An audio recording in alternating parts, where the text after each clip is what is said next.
Patai ni wola ni wengauna o se ono. O ere tōna tangani na luwe liwai ko Kerisoni, ko Koada, ke Mirari. Ia ko ere tōna tangani na luwe Koada, ko Amirami, ko Isari, ke Epironi, ke Usieli. Ia ko ere tōna luwe Amirami, ko Eroni, ke Mosese, ke Miriama. Ia ko ere tōna tangani na luwe Ironi, ko Netapi, ke Epaiu, ko Eliasa, ke Idama. Sa sudu na luwe Eliasa ko Finiase. Sa sudu na luwe Finiase ko Episua. Sa sudu na luwe Episua ko Puki. Sa sudu na luwe Puki ko Usai. Sa sudu na luwe Usai ko Seraia. Sa sudu na luwe Seraia ko Mirai Odi. Sa sudu na luwe Mirai Odi ko Amaraia. Sa sudu na luwe Amaraia ko Ei Tupi. Sa sudu na luwe Ei Tupi ko Setoki. Sa sudu na luwe Setoki ko Eli Maasi. Sa sudu na luwe Ei Maasi ko Asaraia. Sa sudu na luwe Asaraia ko Choenani. Sa sudu na luwe Choenani ko Asaraia ko koea kaia na daga bombete e na wale katara ko Solomoni mai Jerusalemi. Sa sudu na luwe Asaraia ko Amaraia. Sa sudu na luwe Amaraia ko Ei Tupi. Sa sudu na luwe Ei Tupi ko Setoki. Sa sudu na luwe Setoki ko Salumi. Sa sudu na luwe Salumi ko Elikaia. Sa sudu na luwe Elikaia ko Asraia. Sa sudu na luwe Asraia ko Seraia. Sa sudu na luwe Seraia ko Chiosateki. Sa bombo taki ko Chiosateki ni sa kauti ratani na chuta ke ira mai Jerusalem ko Chiova na linga ne Pukanesa. O retau na tangane na luwe liwai ko Kerisomi ko Koada ke Mirari. Yangona danrau na luwe Kerisomi. Rau tangane ko Lipini ke Semeai. Ia ko retau na luwe Koada retau tangane ko Amirami ke Asari ke Epironi ke Usieli. Ia rau na tangane na luwe Mirari ko Mali ke Masi. Ia ko irongo ono nonda pe matangali na liwai mai be ira na nonda kasi. Mai be Kerisomi. Ko Lipini na luwe na tangane. Ko Cheadi na luwe na tangane. Ko Sima na luwe na tangane. Ko Cho na luwe na tangane. Ko Ito na luwe na tangane. Ko Sira na luwe na tangane. Ko Cheadi Rei na luwe na tangane. Ko Ereto na tangane na luwe Koada. Ko Aminetapi na luwe na tangane. Ko Kora na luwe na tangane. Ko Asiri na luwe na tangane. Ko Elikana na luwe na tangane ia ko Episai ya Safi na luwe na tangane ia ko Asiri na luwe na tangane. Ko Teadi na luwe na tangane ko Urieli na luwe na tangane ko Usaia na luwe na tangane ia ko Sola na luwe na tangane. Ia ko Erau na tangane na luwe Elikana ko Amasai ke Ei Modi. Ko Elikana ko Ereto na luwe Elikana Ereto tangane ko Sofei ke Neada. Ko Ile Api na luwe na tangane ko Chiroame na luwe na tangane ke Elikana na luwe na tangane. Ia ko Erau na tangane na luwe Samuela na ulumatua ko Joeli ke Nekerua ko Epaia.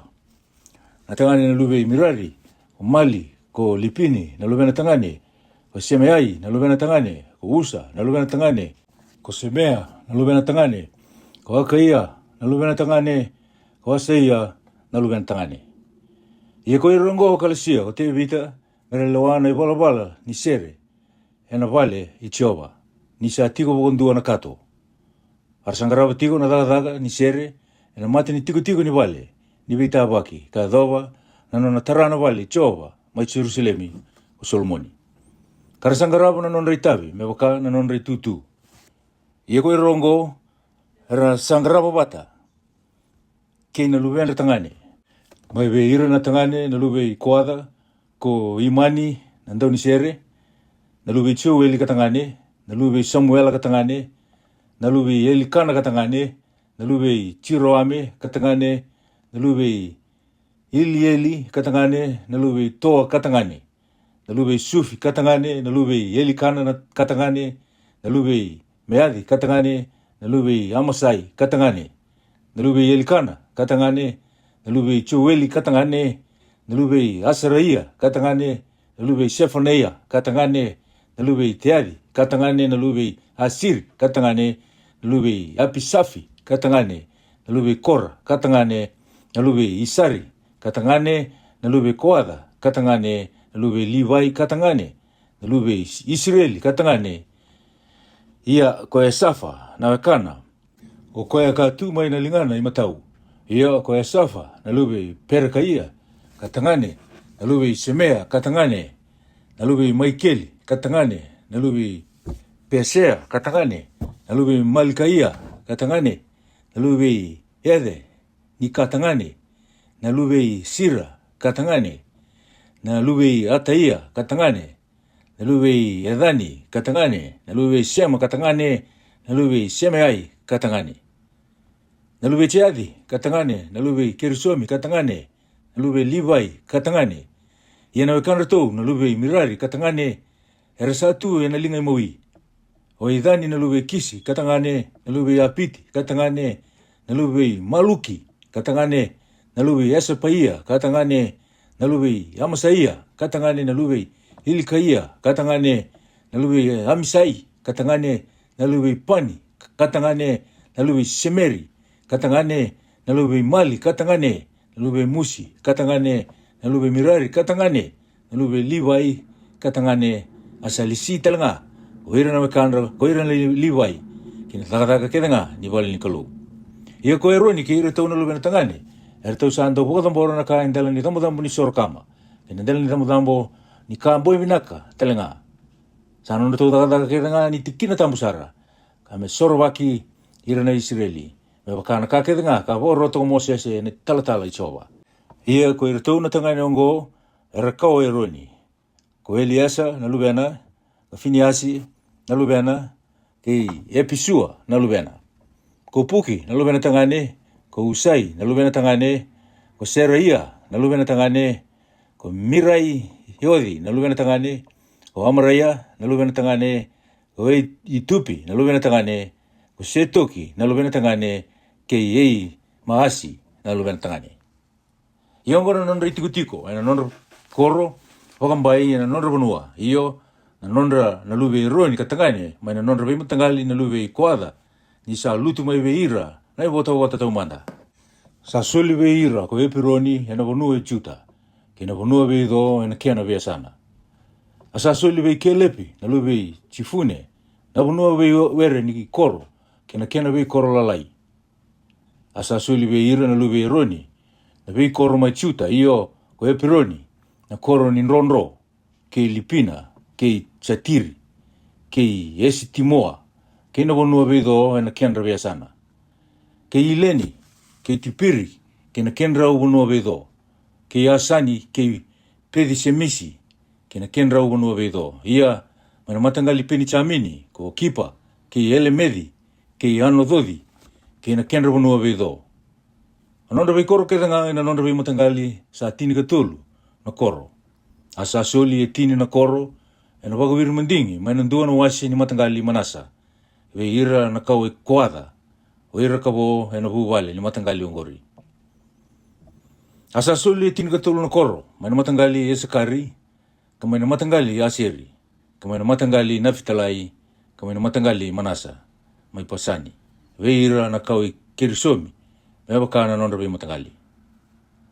Sa soli e tini karua na koro, ena wagawiri mandingi, mai na matangali i rupeni, ka mai na matangali kata, ka mai na matangali sepuloni ki vei ira na kau e mirari, me wakana nonda vei matangali.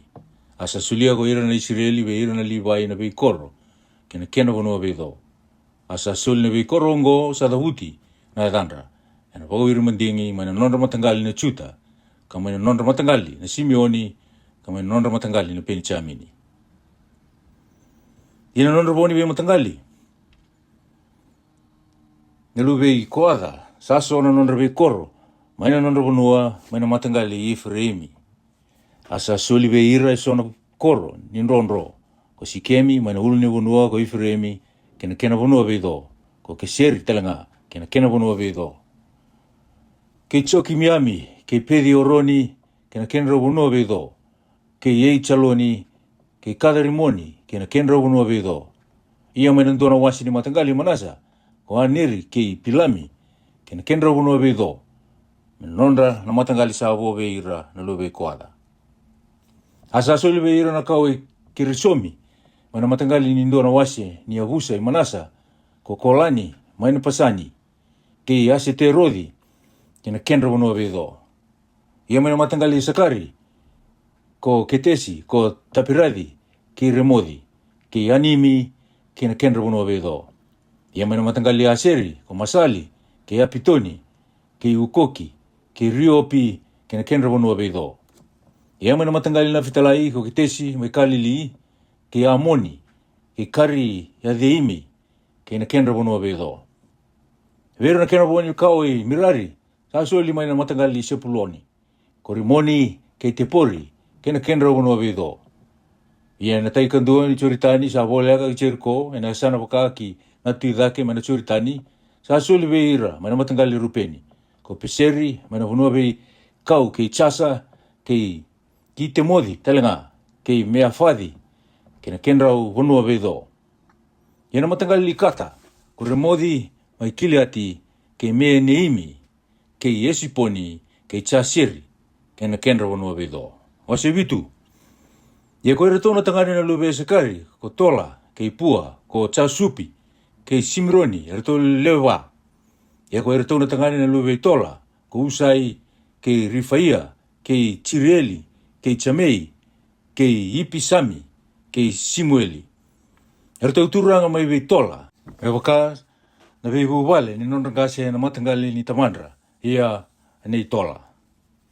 Sa tamatanganga ka kaukoa, na nonrai tamata-mata. A kenrei wili-wili, na ngau nei te vita, le ruasanga wulu, ka rua na undolu, ka ono na ndrau. Ia na lube usai ka tangane, ko isi raia, ke irato na tangane na lube isi raia, ko Maikeli, ke Opetaia, he Joeli, ko Isaia, erto leo lima, erto turanga keve. Asa tiku wate ke ira, na nonrei tamata-mata, me wakana vivu wale na nonrakasi, e sona matei walu. Era le tolusanga wulu ka ono na undolu. Nisa leo wunga na watinra, kena lubenda tangane. Ia na wekandra, era tamatanganga ka koukoa, ve ira na matangali kede nga isakari. Sa wili kede, na nonre tamata-mata, era le walusanga wulu ka vitu na undolu.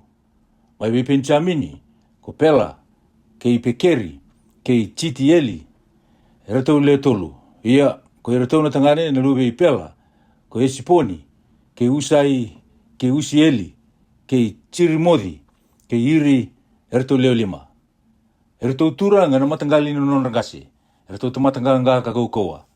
Arsa wili me bakana nonrei tamata-mata, kara le ruasanga wulu ka rua nundolu, ka tulusanga wulu ka ba. Ia koe erto na tangani na lube pekeri, ko Simira, ke Ichoasi, ke Eliesa, ke Elionei, ke Omarai, ke chirimodi, ke Apaia, ke Anadodi, ke Elemedi, ko ere tau ketango ere tau lube pekeri. Ia sa le rosanga wulu na undolu, ka rua. Nandrau, na kenrei wili-wili, na nonrei tamata-mata, na nonrei tumbu-tumbu. Ere turanga, na matangali, na nonrangase. Ere tamata koukoa ganga. Alubi chiti eli, talenga ka tangani. Ko pilani, ia ko ere tau, na tangani na lube pilani, ko chiusi, kei penichamini, kei eute, kei kinana, kei sedani, kei tasisi, kei ei saari. Oire ke dongo, lube chiti eli, pe ira na turanga ni nonagasi, era tamata koukoa kanganga, era sa le tinika vitu na undolu ka rua, na ndrau na tamata, sa yanga, mera lagi ia na iwalu. Ko supimi talenga, kei upimi, ko irau na lube iri katangani, ko isimi na lube aeri katangani. Orto na tangani na lube na fitalai, ko chasieli, kei kuni, kei cheseri, kei salumi, oire tau na lube pila. Oire tau na tangani na lube manasa, ko esirieli, o koea ka wausuduma, ko watina, sa wausudumi mekiri, na tamai kiliati, na watina leilai, na leo ni Syria. Ia ko mekiri sa tora, endua me watina, maibe upimi, kei supimi. Ia, na yada ni ngane ndrau ko meeka. Ia na yada ni kene karua ko silofati, ka sa so na lube silofati, ka elewa. Ia ko meeka, na wati mekiri, Sa bosu tu main dona ngone tangane, asa baga den koya ko peresi. Ia na de te dina ko seresi. Ia ko irau na lubena tangane ko ulami ke rekimi. Ia na lube ulami ka tangane ko pitani. Hoiro to ungo na tangane, na lube kiliati, na lube mekiri ka tangane, na lube manasa ka tangane.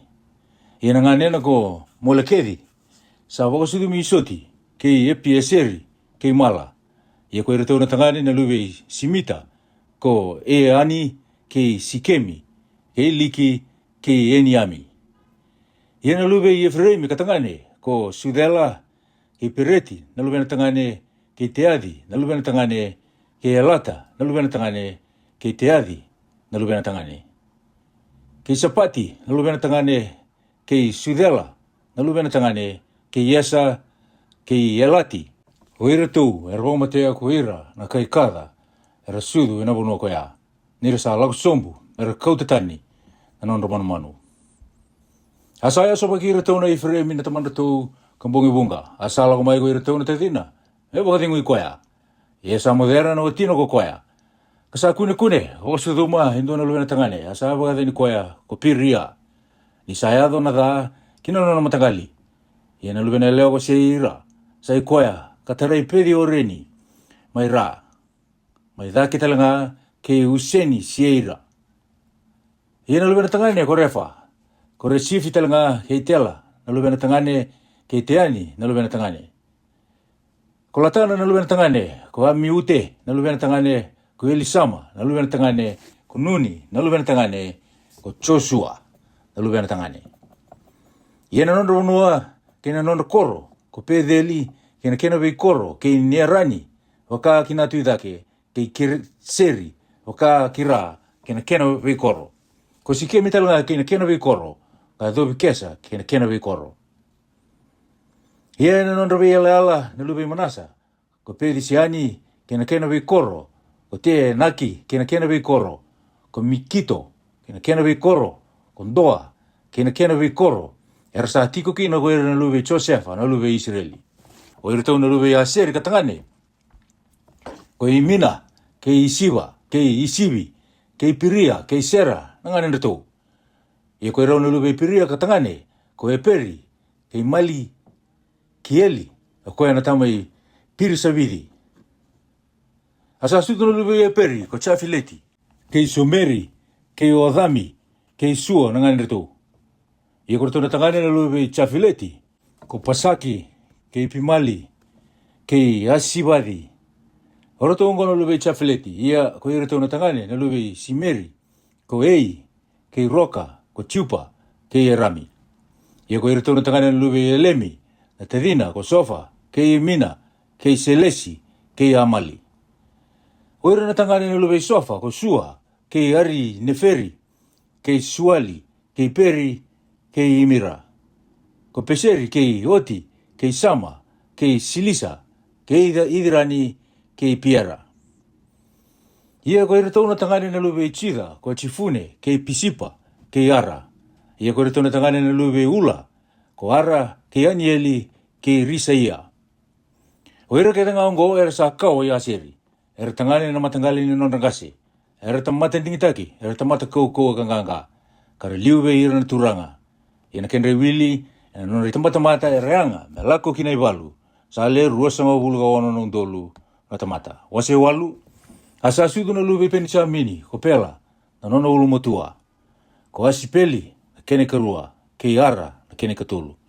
Ko noa, na kene kawa, ke i rafa, na kene kalima. Ia ko ira na tangane na luwe pela, ko eta, ke i kira, ke i epa i ute, ke i episua, ke i neami, ke i e oi, ke i kira, ke i sifani, ke i urami. Ia, ko ira na tangane na luwe i ute, ko i rongo na nonangasi turanga na kai kipa, arsa kau tira ki maneada, ke i neamani, ke i ea ia, ke i kira, sa kau tira, hombula ko koya, asa sudu na luwe na ko usa, ke i e ute. Asa sudu so na luwe i sere i imai, e na nonrokonua na muapi, ni sa tala ira tu utiani, sa otina ko i rau ko usimi, ke i peara. Asa sudu na luwe na, vei o tesi, na otina ko tso papa, ke i sipia, ke i mesa, kei Malikami, kei Tiusi, kei Sakia, kei Mirima. Oira tongo na luvena tangane, rangasi turanga. Asa sudu na luvena ve Usimi, ko Epitupi, kei Eli Peali. Ia ko ira tona tangane na luve Eli Peali, ko Iperi, kei Misami, kei Semeri, ko koea Katarai, ono kei Lota, kina kenra uwe koro.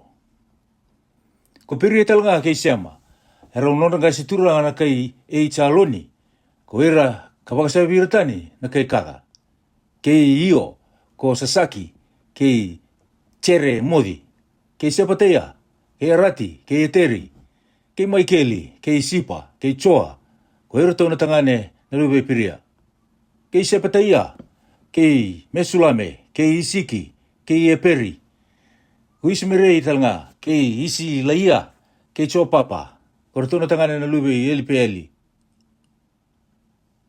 Kei Chakimi, kei Sikiri, kei Sapiti, kei Elienei, kei Silidei, kei Ilieli, kei Atia, kei Paraia, kei Simirari, ko era tona tangane na luwe Semeai, kei Isipani, kei Iperi, kei Ilieli, kei Apitoni, kei Sikiri, kei Anani, kei Enanaia, kei Ilama, kei Anidodicha, kei Ifitaia, kei Penueli, ko era tona tangane na luwe Sasaki, kei Sami Sirei, kei Siaria, kei Adalaia, kei Cherisaia, kei Elia, kei Sikiri, ko era tona tangane na luwe Chiroame, Oirongo, era ngasi turanga, e nonre tamata era sa liu. Sa tiko mai Jerusalemi, ko Oirongo, a sa tiko mai Kipioni, tamai Kipioni, ia na dani watina, ko meeka, ia nono ulumato tangane, ko Apitoni, kei Suri, kei Kisi, kei Peali, kei Naetapi, kei Kitori, kei Eio, kei Sekeri, asa sudu no luwe Mikilodi, ko Semea. Ore tau talanga ongo ere tau sa tiko wata, kei ira no kanra mai Jerusalemi, kandonu ira. Asa sudu no luwe Neri, ko Kisi, asa sudu no luwe Kisi, ko Sola, asa sudu no luwe Sola, Jonadani, kei Malikisua, kei Epinatapi, kei Yesipeali. Ia na luwe Jonadani katangane, ko Miri Peali, asa sudu no luwe Miri Peali, ko Maika, ia ko ira tau na luwe Maika katangane, ko Pidoni, kei Meleki, kei Tarea, kei Asi.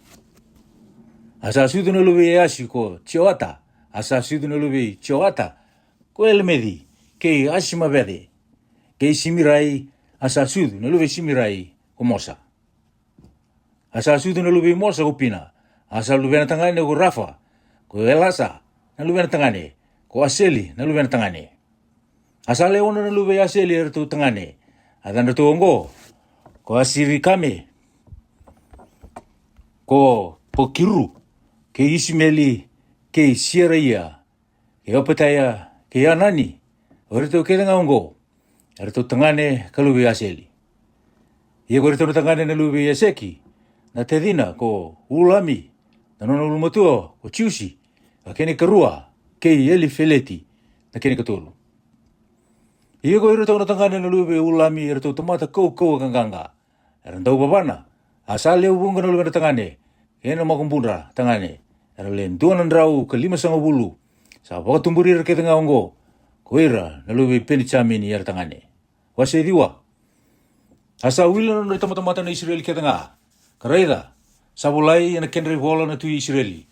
Ia sa kau ombula ki Papiloni ko ira na matangali chuta, ano buku ni nona talain rende.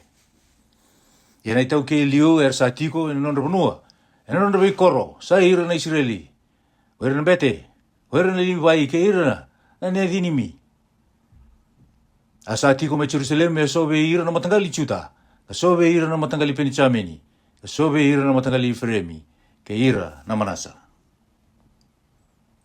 Ko udei na tangane na lubei Amiute. Na tangane na lubei Omirai. Na tangane na lubei Imiri. Na tangane na lubei Pani, mai ve ira na luwe Feresi, na luwe Chuta. Ka sobe ira tau na kai sailo, ko asa na ulumatua, e ira tau na luwe na tangane, ka sobe ira tau na tangane na luwe Sira, ko chiueli, ke eno e kandra, leo ono nandrau, ko dio sama ulu. Ka sobe ira na tangane na lube peni chamini, ko salu, na lube mesulame ka tangane, na lube otewaia ka tangane, na lube senua ka tangane, ke ipina ia ka tangane, na lube tiroame, ke yela na tangane, na lube husai, na lube mikiri ka tangane, ke mesulame na lube sefateia ka tangane, na lube riuli ka tangane, na lube ipina ia ka tangane, ke nawe kanda e non rei tamata, ere le dionan rau ka 5 ka ono, o ira ke na tangane ongo, ere sa ngasi turanga na matangali non ngasi. Ia mai be ira na bete, ko cita ia, kei tio aripi, kei chakini, kei asaraia. Na lube ilika ia katangane, na lube mesulame katangane, na lube setoki katangane, na lube miraodi katangane, na lube ei tupi katangane, o koea salewana wali nikalu. Kei ata ia, na lube chiroame katangane, na lube pasuri katangane, na lube malika ia katangane, kei masei, na lube etieli katangane, na lube chasera katangane, na lube mesulame katangane, na lube misilemedi katangane, na lube ima katangane. Kena we kandra era turanga na matangali non rangasi, ka sa lendo no ndolo vitu non rau ka ono sama bolu. Era tamatayanga sara, ena taka kita nga, ena vale nikolo. Ia mai be irna libai, ko sema ia, na lube asupi katangane, na lube asiri kame katangane, na lube esa paia katangane. Mai be irna tangane na lube mirari, kei paki pakari, ko seresi, kei kalali, kei matanaia, na lube maika katangane, na lube sikiri katangane, na lube safa katangane, kei opateia katangane, na lube semaia, na lube kalali katangane, na lube chituduni katangane, kei perekaia, na lube yesa katangane, na lube elikana katangane. Oira sa tiko ena nakoro lalai na kei ni tofa. Ia koira na iwakatawa ni katumba, ko salumi, kei a kupi, kei talimoni, kei eimani, kei ira na kandra. Sano na turanga ko salumi, ia sa tiko nga, ena mata ni koro ni tui, waka kina tui dake. Era iwakatawa ni katumba, ena non tiko na liwai. Ia ko salumi, na lube kore, katangane, na lube epa i asafi, katangane, na lube kora katangane, ke ira na wekana, ena matangali ni nongasi, ko ira na lube kora. Era sa lewana takataka, era iwakatawa ni katumba ni waletambu, asa turanga ni tiko chowa, ko ira tau nongasi, era iwakatawa ni duru ni wale. Ia ko finiase, na lube Eliasa katangane, sa lewa ira iliu, asa tota ki koe ko chowa, sa iwakatawa ni katumba ni wale ni betawaki, usagareya, na lube mise 5 ia katangane. Oira keda nga ngo sa anting itaki may wakatawa, ni mata ni koro, ersa le ruan rau tinikarua, ersa wili, na nandra itamata, na nandra koro lalai. Oira kalisia ko te evita, kay Samuela, na rai nirsa yalandina. Ia ko ira kena luvenda ersa, daw wagareida, na mata ni koro ni wali chowa, ngori na wali tambu, nirabe buke wakatawa.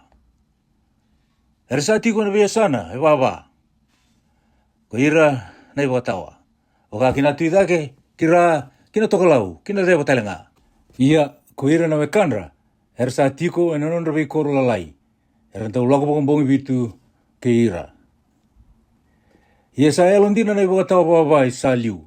Ko ira tau na liwai, artau sa lewa.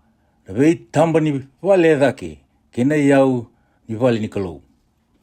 Arsa andau tiko, baka bolita, na wale ni kalau ni sa non reitabi. Mera waka reida.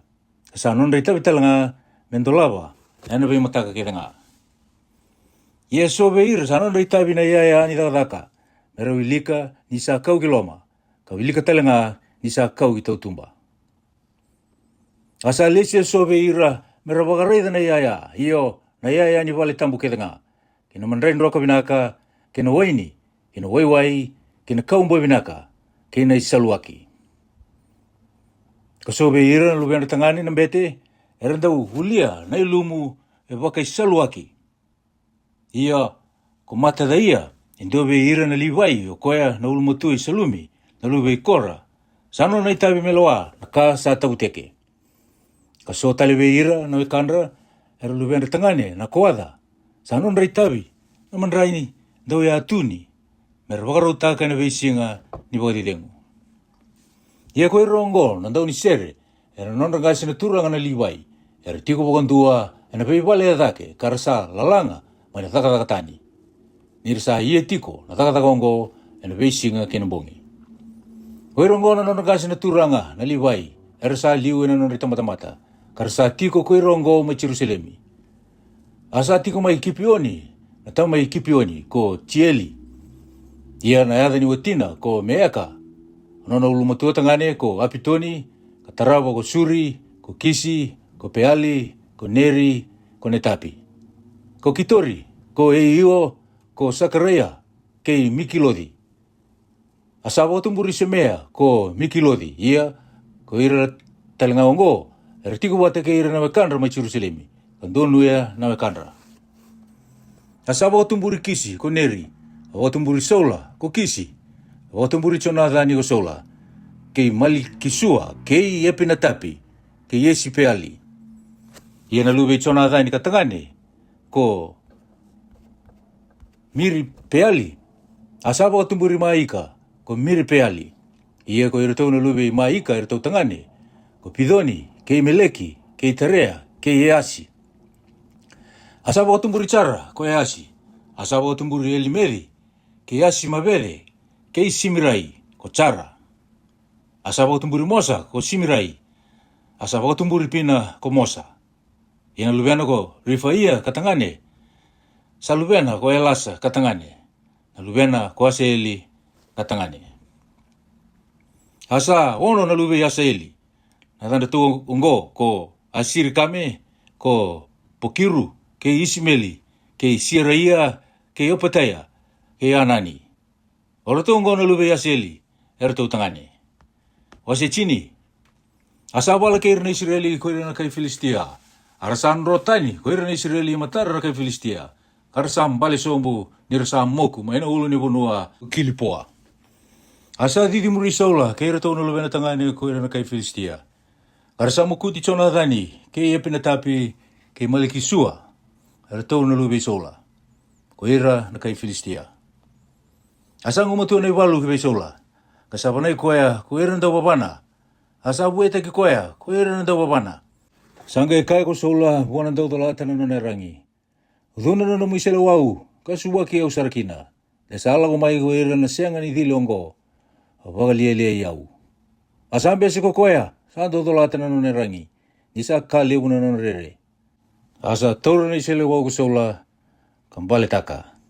Ini sa rito ko koya, sa daw dalatan na narangi. Nisa mati ko sola. Sa bali takatalanga ko koya na na isele wau kasadimba. Asa mati ko sola. Kinalubena tangani tulu-tulu. Ia sa mati wate kedenga na nona kawa. Ia nira sa raida ko ira kedenga na Israeli herati ko ng Buddha. Nira sa nro. Asa mati talanga ko sola. Ke ira to nulubena.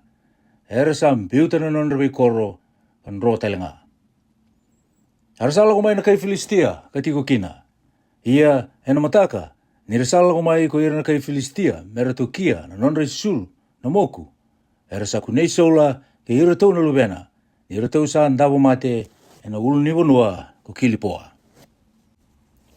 Ia era lubata na nona isulu, kara sa kautatani na uluna. Kina nona erangi, arsa tala-tala kina nonra unua na kay Filistia. E waka rongo-rongo ea, kina nonra vei matakau, vei ira talenga na tamata. Ia na nona rangi, era sa tingira, ena nona mbure kalou. Karumbeda na uluna, ena mbure kalou I te koni. Ia nira sarangoa ko ira kede na kai Tsepesi Kiliati na kakede nga era sa kita ka beisola, ko ira na kai Filistia. Era sa ia kede nga na tamatanganga, kalaki kautatani na iunga isola, ka na iunga na tau na lubiana, ka kautamai ki Tsepesi, kambuluta, na suina tau ena rukuni oki mai Tsepesi. Arsa lolo, kambongi bitu. Asa mati ko sola, ena bukuni nona takatala, sa kita ka kokoya vichova. Hiyo, ina posa ichova, kanisa senga ni wakambauta kokoya. Kanisa lako talanga me kere wa wuli. Wa na tamate sa durumi ka me terongi koya. Sa sianga ni terongi tioba. Asa vaumati koya kino ko koya. Asa wukida. Mate ni tu ibe te vita. Na luwe chese. Emeni.